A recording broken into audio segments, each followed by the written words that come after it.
माझ्या डोळ्यातलं आसव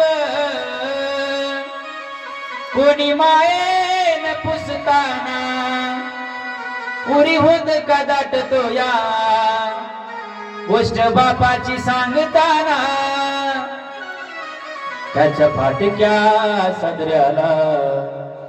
होती थिगळ जुडलेली उभ्या आयुष्याला त्याने कशी कातर लावलेली मला कसस होत या मला कसस होत या कोणी बाबा म्हणताना मला कसस होत या कोणी बाबा म्हणताना पुरी होत का दाटतो या गोष्ट बापाची सांगताना